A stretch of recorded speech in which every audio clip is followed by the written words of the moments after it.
es parte de un periodo histórico dentro del pueblo de Israel. Un poco para recordar, el pueblo de Israel comienza cuando Dios llama a un hombre llamado Abraham de Mesopotamia y le dice que él hará una gran nación a partir de su vida, de un hijo suyo. Pero este Abraham no tenía hijos, su esposa era estéril, tiene que creer en el Señor. Por fe creyó y tuvo un hijo llamado Isaac, al cual le repitió la misma promesa, e Isaac tuvo un hijo llamado Jacob, que tuvo 12 hijos que conforman las 12 tribus de Israel. Y dices, pero no son de Jacob. Bueno, Jacob, Dios le cambió el nombre y le puso Israel. Y de esas 12 tribus, de esos 12 hijos, se internan en Egipto por el hambre que había en toda la región, y crecen en Egipto durante 400 años para ser una gran nación. Salen de Egipto de la mano de Moisés, caminan por el desierto durante 40 años y llegan a entrar a la tierra prometida de mano de Josué. Josué entra y reparte todas las tierras y se cumple la promesa que Dios le había dado a Abraham, que de él iban a ser todas esas tierras, que de él iba a salir una gran nación. Pero desde que salieron de Egipto, Dios les dio la ley, lo que tenían que hacer, la manera en que se iban a relacionar con Dios. Pero estando ya en la tierra de Israel, la tierra prometida, el pueblo comienza a alejarse de Dios en la etapa de la monarquía. Hay un rey que se llama David y luego su hijo Salomón, pero después de la muerte de Salomón el reino se divide en el reino del norte y el reino del sur.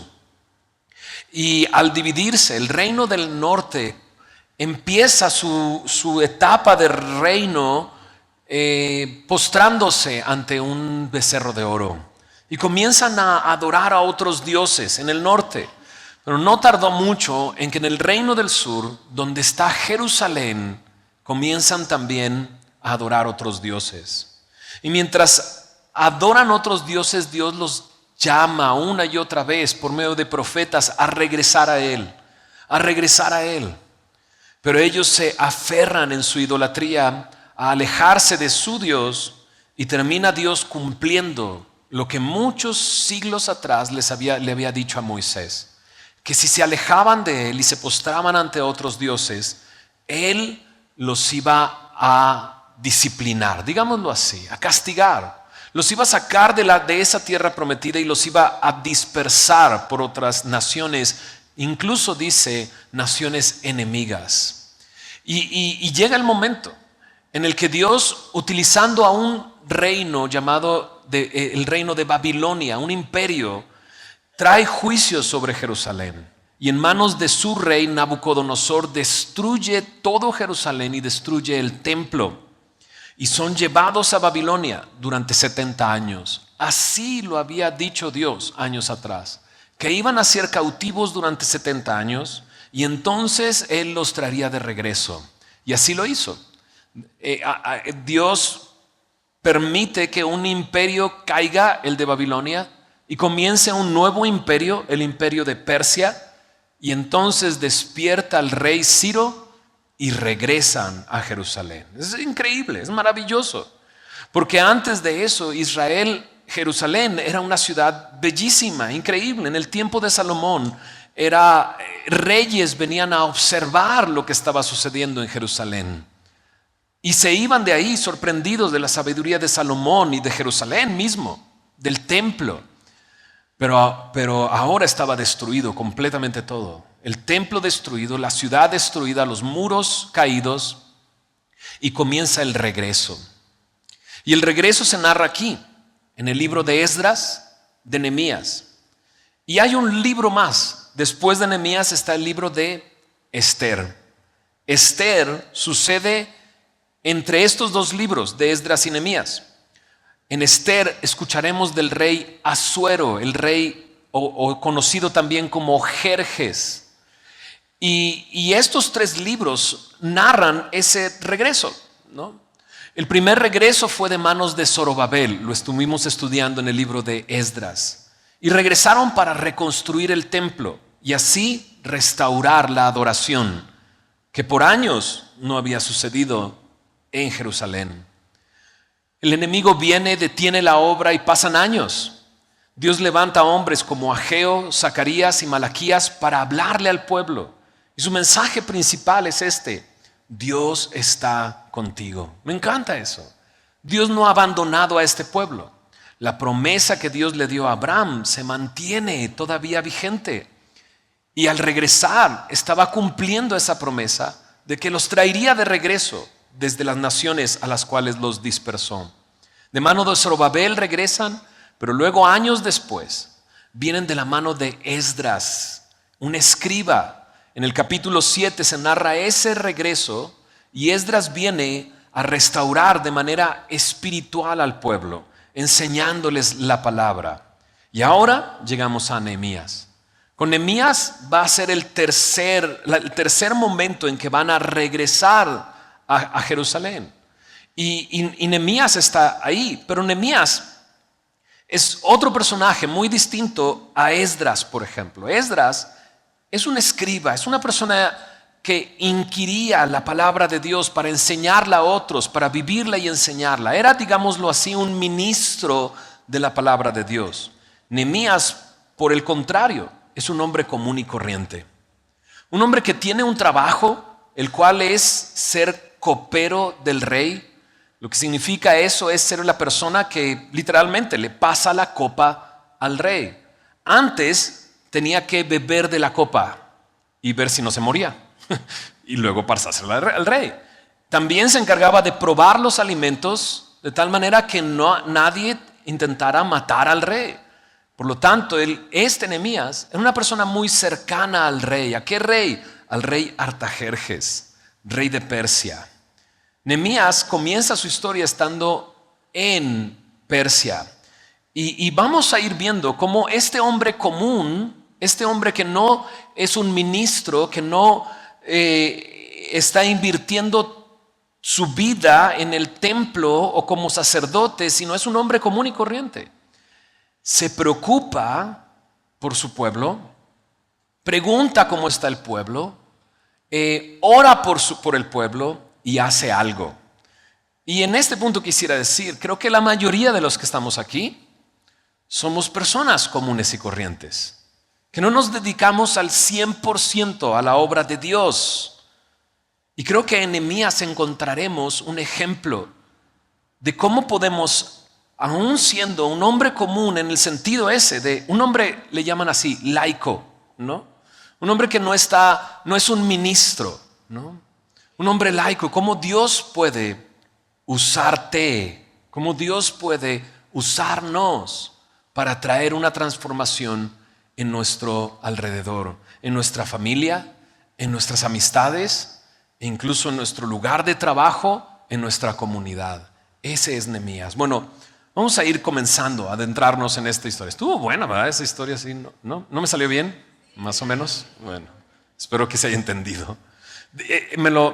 Si vienes por primera vez dices, ok, ahora ya. O a lo mejor no entendiste nada. No sé, bueno. Nehemías significa consuelo de Jehová, eso es lo que significa. Nehemías va a ser eso, un consuelo para el pueblo.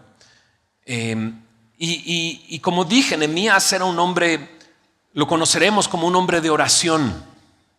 ¿Sabes? Claro, puede ser un hombre o una mujer común y corriente que no está 100% dedicado al Señor, pero ser un hombre o una mujer de oración.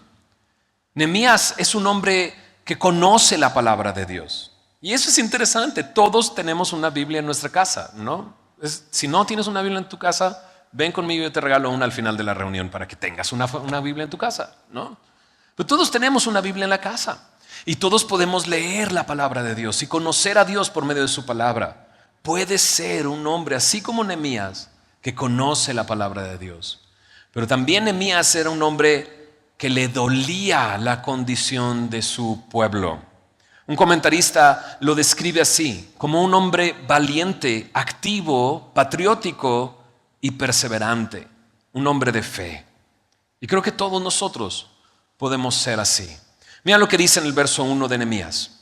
Dice ahí, palabra de Nehemías, hijo de Acalías, aconteció en el mes de Quisleu, en el año 20, estando yo en Susa, capital del reino. Me encanta esto porque te ubica en un tiempo y en un espacio, en un lugar.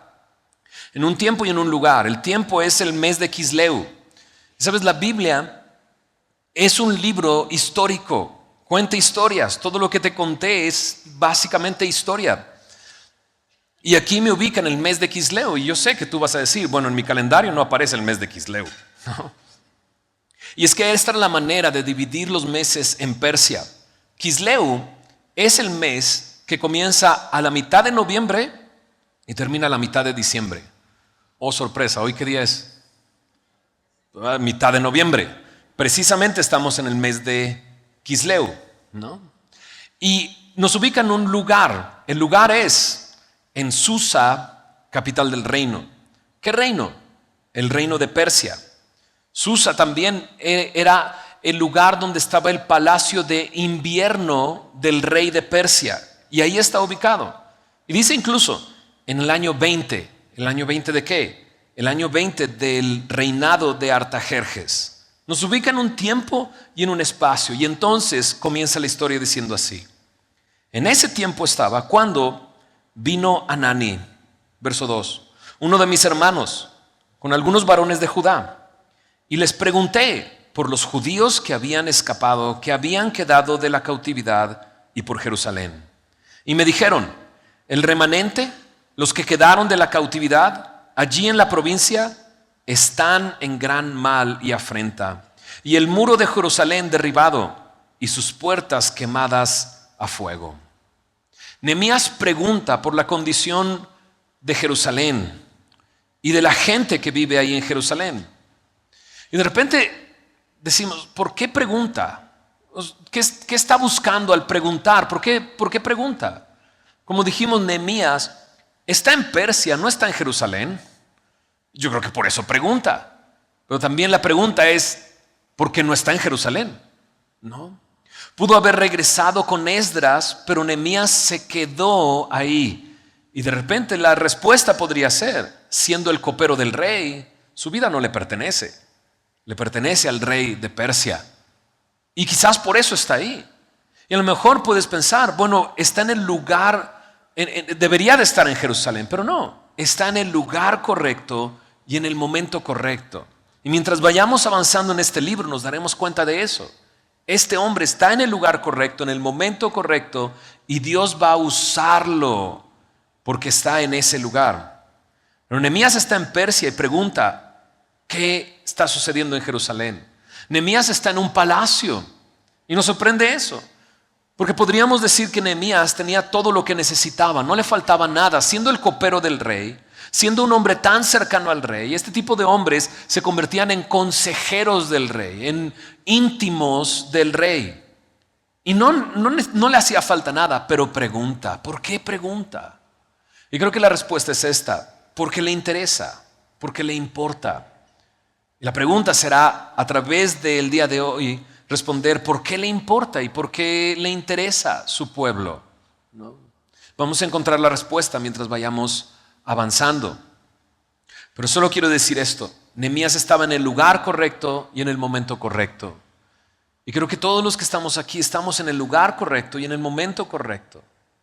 Para, si estamos dispuestos, ser usados por Dios para traer una transformación a nuestro alrededor. En el verso 3 está la respuesta. Él pregunta, ¿cómo está Jerusalén y cómo está el pueblo que vive ahí? Y la respuesta es terrible. El remanente, las personas que quedaron están en gran mal y afrenta. El muro está derribado, sus puertas quemadas a fuego. Literalmente está diciendo, la ciudad está en ruinas. En ruinas. Y no solamente está en ruinas, sino no tiene ninguna protección. No hay muros que protejan la ciudad. El enemigo puede entrar, saquear, robar y salir sin ningún problema. No hay protección en la ciudad. La ciudad está en ruinas. Ahora, hay descripciones del momento antes de que Nabucodonosor llegara a destruir el lugar. Y yo quisiera que lo leyéramos. Porque creo que Nehemías, al enterarse de cómo está Jerusalén, va a reaccionar de una manera que nos va a sorprender. Le afecta demasiado.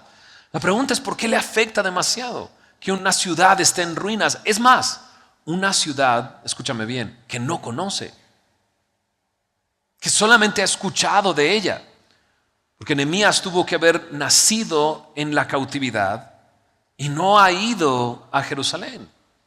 Entonces, ¿qué es lo que escuchó Nehemías de la ciudad para que le afecte tanto el saber que está destruida y que está en ruinas? Acompáñame al Salmo 48.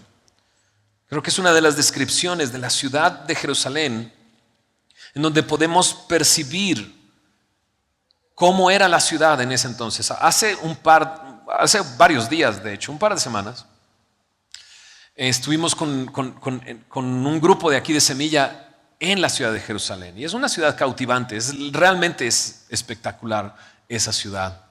Es una ciudad demasiado antigua, con con civilización desde hace muchos años, desde el tiempo de David. Antes de que llegara David estaban los jebuseos en ese lugar. Y David logró conquistar la ciudad. Desde ese tiempo está habitada esta ciudad. Es impresionante. Y estábamos en un lugar que se llama la ciudad de David, donde se identificó dónde estaba el palacio de David. Y estábamos ahí parados y el guía nos decía: tienes que usar mucha imaginación. ¿Por qué? Pues porque lo que estaba viendo David es muy distinto a esto, ¿no? ¿En qué sentido? En el sentido de que los montes están cubiertos de casas. Y tenías que estar parado ahí y pensar: aquí está este monte, aquí está este otro monte, aquí está el monte de Sión, aquí está el monte Moriah y todas esas cosas. Y es fascinante la ciudad. Bueno, imagínate, leamos el Salmo 48 para ver cómo era esa ciudad. Dice en el verso 1: grande es Jehová y digno de ser en gran manera alabado en la ciudad de nuestro Dios, en su monte santo, es Jerusalén. Hermosa provincia, el gozo de toda la tierra. En el monte de Sión, a los lados del norte, la ciudad del gran rey. En sus palacios Dios es conocido por refugio. Porque aquí los reyes de la tierra se reunieron, pasaron todos, y viendo la ciudad, ellos así se maravillaron. Se turbaron, se apresuraron a huir. Les tomó allí temblor, dolor como de mujer que da a luz. Con viento solano quiebras tú las naves de Tarsis. Como lo oímos, así lo hemos visto. En la ciudad de Jehová de los ejércitos, en la ciudad de nuestro Dios, la afirmará Dios para siempre. Está describiendo a reyes que van y ven la ciudad y salen de ahí maravillados e incluso temblando. Era majestuosa la ciudad. En los tiempos de Salomón este era un lugar espectacular y ahora está en ruinas. Sigamos leyendo, Salmo 48. Nos acordamos de tu misericordia, oh Dios, en medio de tu templo. Conforme a tu nombre, oh Dios, así es tu loor hasta los fines de la tierra. De justicia está llena tu diestra. Se alegrará el monte de Sión, esto es Jerusalén. Se gozarán las hijas de Judá por sus juicios. Andad alrededor de Sión, dice, y rodeadla, contad sus torres, considerad atentamente su antemuro, mirad sus palacios, para que lo contéis a la generación venidera. Porque este Dios es Dios nuestro eternamente y para siempre. Él nos guiará aún más allá de la muerte. La ciudad era maravillosa. Provocaba esto en los reyes que la veían. Pero ahora Nehemías se entera que está en ruinas, completamente destruida. Y la gente que vive en ese lugar en gran afrenta y en angustia. Cuando se enteran Nehemías de esto, reacciona de la siguiente manera. Escucha, verso 4 dice: cuando oí estas palabras, me senté y lloré. E hice duelo por algunos días. Ayuné y oré delante del Dios de los cielos. ¿Sientes lo emocional que es la descripción de este versículo? Nehemías no pudo quedarse de pie al escuchar la condición de esa ciudad. Se tuvo que sentar y llorar. Y sentarse y llorar y hacer duelo. prácticamente como si estuviera en luto, como si alguien hubiera muerto. Y esto lo hizo por varios días, ¿no? Más adelante, en el capítulo 2, habrá otro momento de una fecha y nos hará saber que pasaron 4 meses. Nehemías, creo, durante estos 4 meses, estuvo orando día y noche, llorando, como si estuviera de luto, ayunando. Y aquí al parecer es algo voluntario, ayuné. Y ayunar es dejar de comer. Me pregunto si por la tristeza que sentía dejó de comer. Puede ser. Pero también puede ser que él haya dicho, no voy a comer, voy a estar orando al Señor. Era tan profundo su dolor. Lo ves afectado emocionalmente, espiritualmente. La pregunta es ¿por qué le afectó tanto? Y creo que la respuesta es la misma de por qué preguntó. Porque le importa, porque le interesa. Porque ahora no solamente sabe la condición del pueblo, sino él conoce a Dios. Y lo vamos a ver por medio de su oración. Su oración, en la oración él cita lo que Dios dijo a través de Moisés al pueblo. Conoce las promesas de Dios, conoce quién es Dios. Y es que uno no puede quedarse inmune o no puede quedarse sin que le afecte el saber que hay personas sufriendo y sabiendo quién es Dios. Y que Dios puede restaurarles, puede reedificar sus vidas, puede sanarles, puede perdonarles, puede darles vida.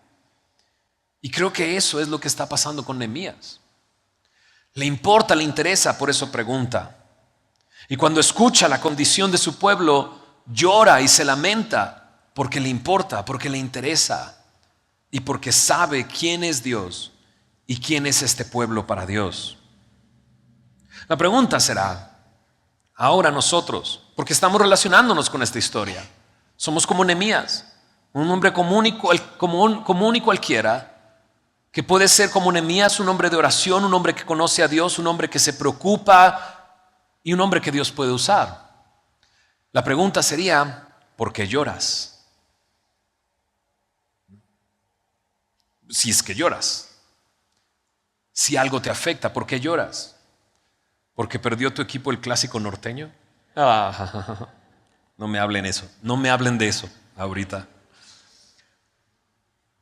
¿Porque perdió la selección?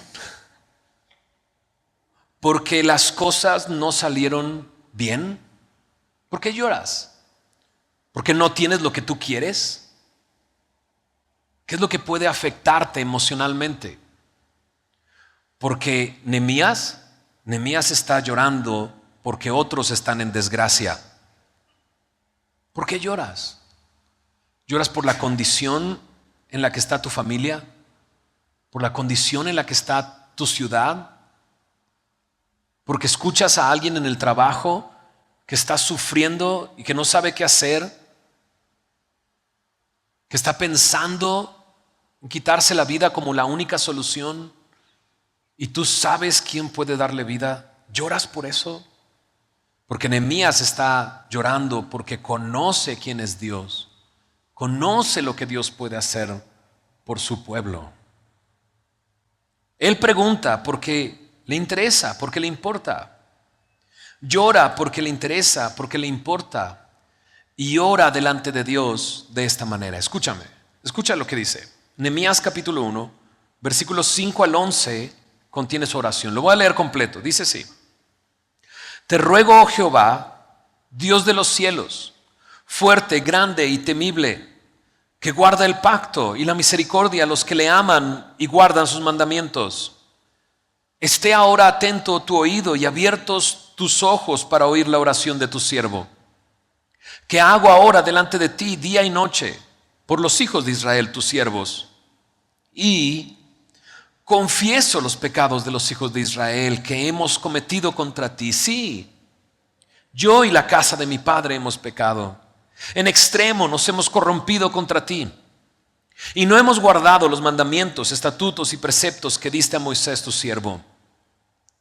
Le dice: acuérdate ahora de la palabra que diste a Moisés tu siervo, diciendo: si vosotros pecareis, yo os disiparé por los pueblos, pero si os volviereis a mí y guardareis mis mandamientos y los pusiereis por obra, aunque vuestra dispersión fuera hasta el extremo de los cielos, de allí os recogeré y os traeré al lugar que escogí para hacer habitar allí mi nombre. Ellos pues son tus siervos y tu pueblo, los cuales redimiste con tu gran poder y con tu mano poderosa. Te ruego, oh Jehová, esté ahora atento tu oído a la oración de tu siervo y a la oración de tus siervos, quienes desean reverenciar tu nombre. Le pide: concede ahora buen éxito a tu siervo y dale gracia delante de aquel varón. Esta es la oración de Nehemías. Sin duda es un ejemplo de oración. Hay de este tipo de oraciones a través de la Biblia que pueden convertirse en nuestra oración. Es un ejemplo de un hombre que ora. Es una oración que hace día y noche, lo dice ahí. Ahora hago delante de ti día y noche. Y ir viendo cada parte de esta oración nos va a ayudar a entender qué es lo que Esdras está pidiendo, a quién le está pidiendo, qué está confiando Nehemías que va a hacer Dios. Comencemos por el principio. Nehemías dice claramente a quién está orando: al Dios de los cielos, fuerte, grande y temible. Nehemías conoce quién es Dios. Incluso más adelante le dice: tú redimiste a este pueblo con tu gran poder. Nehemías sabe quién es Dios y lo que puede hacer Dios. Por eso lo describe así: fuerte, grande, temible. Ahora me recuerda la oración que Jesús le enseñó a sus discípulos. Cuando Jesús le enseñó a sus discípulos a orar, les dijo: ustedes van a orar así: Padre nuestro que estás en los cielos. Nehemías dice: Dios de los cielos. Le dice Jesús a sus discípulos: dirán: santificado sea tu nombre, venga tu reino, hágase tu voluntad en la tierra, así como se hace tu voluntad en el cielo. ¿Qué está diciendo con estas palabras? Cosas muy interesantes. Si nos ponemos a analizarlo, que Dios es santo. No hay otro como tú, Dios. Eso es lo que le está diciendo Jesús a sus discípulos que tienen que orar. No hay nadie como tú, nadie se parece a ti, nadie te llega a ti. O sea, todo lo podemos poner de un lado y a ti en el otro lugar. Tú eres santo. Tú eres Rey. Por eso te pido que venga tu reino. Tú eres Rey. No solamente eres Rey, eres soberano. Tu voluntad se hace en el cielo. Por eso te pido que hagas tu voluntad aquí en la tierra. Nehemías está diciendo: fuerte, grande, temible. Pero checa lo que dice aquí: que guarda el pacto y la misericordia a los que le aman y guardan sus mandamientos. Es un Dios que guarda, dice, el pacto. Es un Dios que hizo un pacto con este pueblo. ¿Cuál es el pacto? Bueno, lo dice un poquito más adelante. Él dice: tú dijiste a través de Moisés que si pecáramos, tú nos ibas a dispersar por los pueblos. ¿Y lo cumplió Dios? Lo cumplió Dios. Nehemías está en Persia por esa razón, porque el pueblo pecó. Pero también hizo esta promesa, escucha, en el verso 9 lo dice: si se vuelven a mí, guardan mis mandamientos, los ponen por obra, aunque estén hasta el extremo de los cielos, yo los voy a recoger. Yo los voy a traer a Jerusalén, al lugar que escogí para hacer habitar allí mi nombre. Entonces Nehemías sabe a quién está orando. Al Dios que es grande, fuerte, temible, pero también a un Dios que ha hecho promesas que ha cumplido y que va a cumplir. De hecho, Nehemías está orando muy parecido a lo que está escrito en Levítico 26. Es algo que creo. Nehemías conocía la Biblia, Nehemías conocía la ley de Dios. Y por eso está orando así. ¿Quién le dijo a Nehemías que Dios es grande, fuerte y temible? ¿Quién le dijo a Nehemías que Dios es un Dios con gran poder que redimió a su pueblo? Sin duda creo que Nehemías leía la Escritura y meditaba en la Escritura. Y lo dijimos hace unos momentos. No es Esdras, porque de repente Esdras dice, pues es escriba, lo tiene que hacer, tiene que copiar la Escritura, tiene que estar en contacto con la Escritura. Es su chamba, diríamos así. Pero no de Nehemías. Nehemías era un copero. Y es una persona muy cercana al rey. ¿Te imaginas lo demandante que puede ser el ser copero del rey? Y déjame ponerlo sobre la mesa nada más. Y tenía tiempo de leer la Escritura y de conocer a Dios por medio de la Escritura. Qué triste cuando nosotros ponemos de excusa, es que no tengo tiempo. ¿Eres copero del rey? No, gracias a Dios no tengo ese trabajo. Es porque conozco varios que a mi jefe no lo quieren. Así, olvídalo. Qué triste que pongamos esa excusa, es que no tengo tiempo. Nehemías de alguna manera tenía tiempo para leer la Escritura y conocer al Dios de la Biblia, al Dios que le había hablado a Moisés, al Dios que había dicho estas palabras. Mira lo que dice en Levítico capítulo 26. Y mira cómo es muy parecido a lo que Nehemías está orando.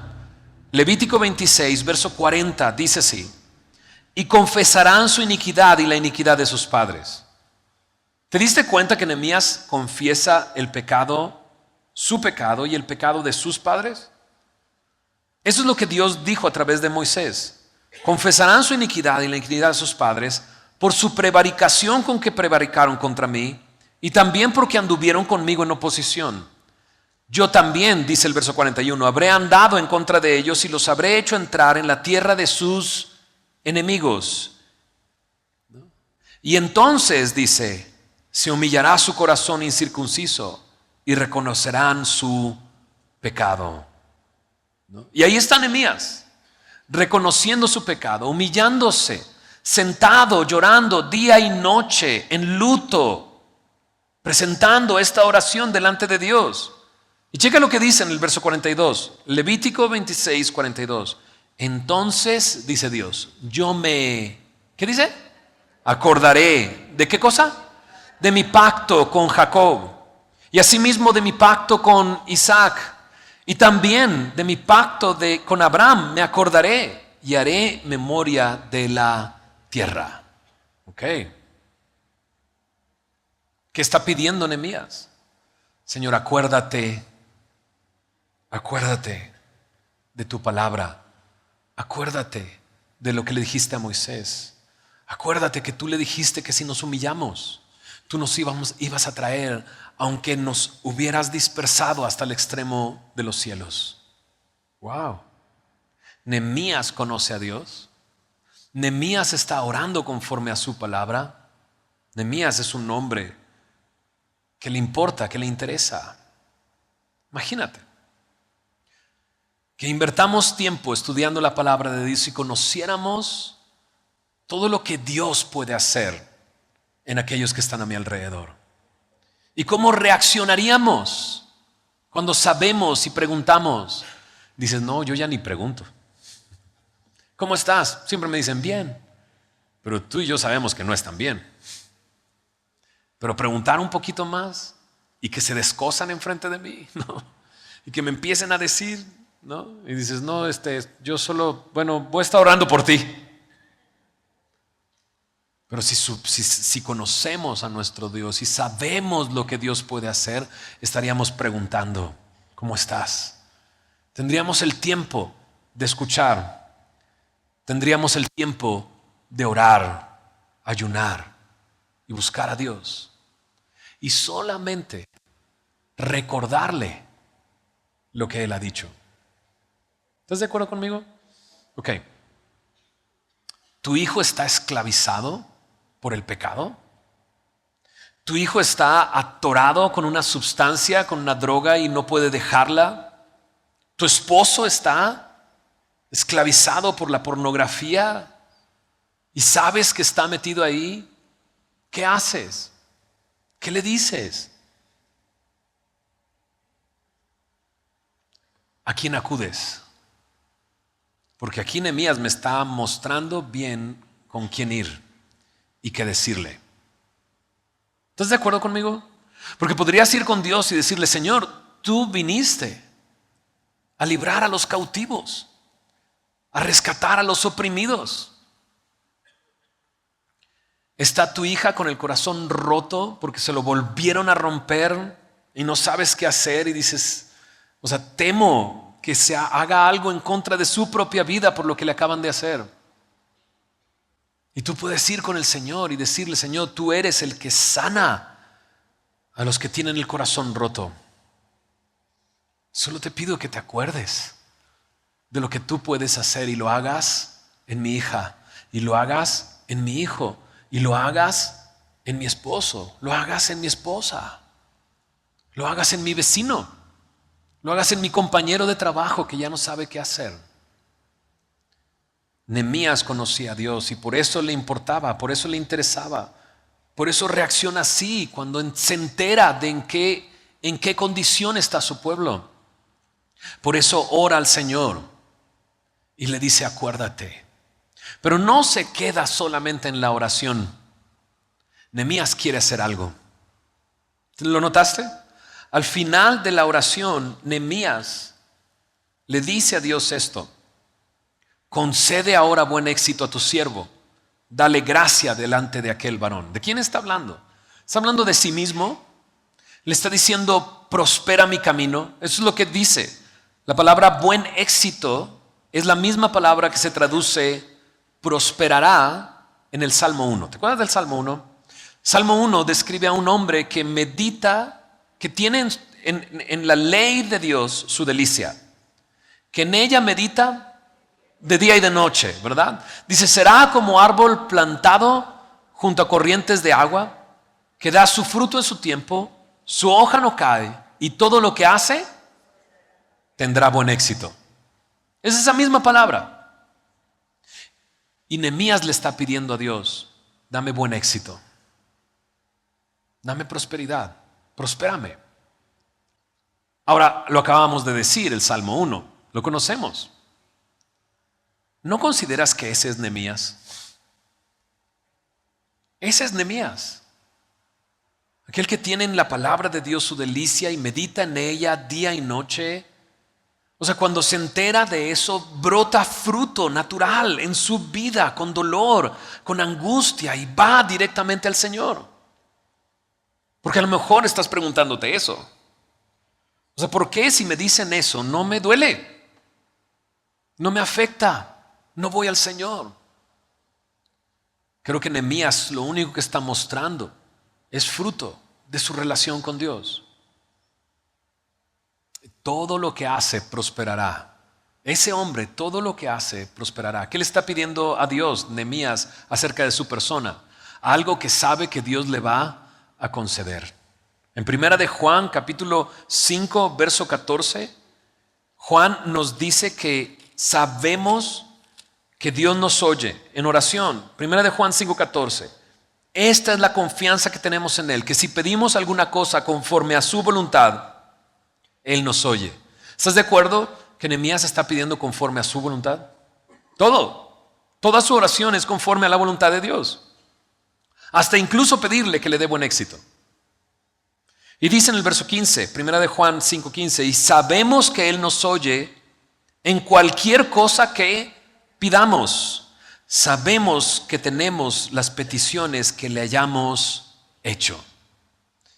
Ahora, no lo vamos a ver hoy, pero cuando veamos el capítulo 2 veremos que sus peticiones Dios se las concedió.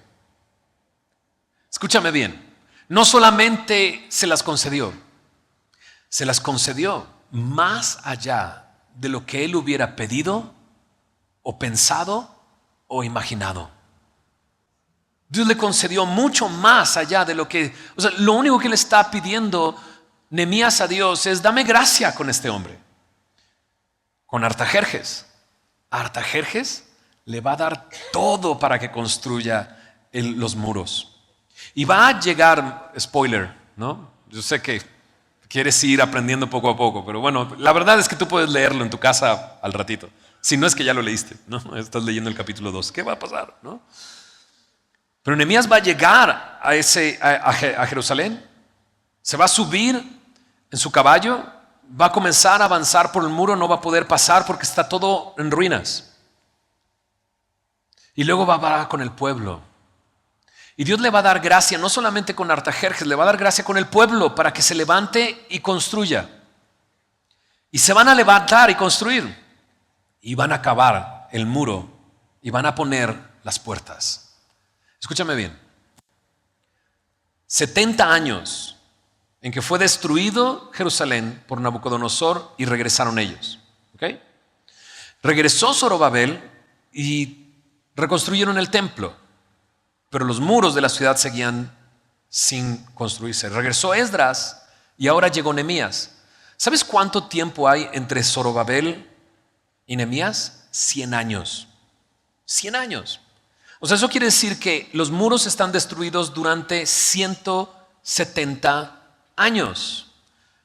¿En cuánto tiempo crees que los muros fueron reconstruidos de la mano de Nehemías y con ayuda de todo el pueblo? En 52 días. Okay.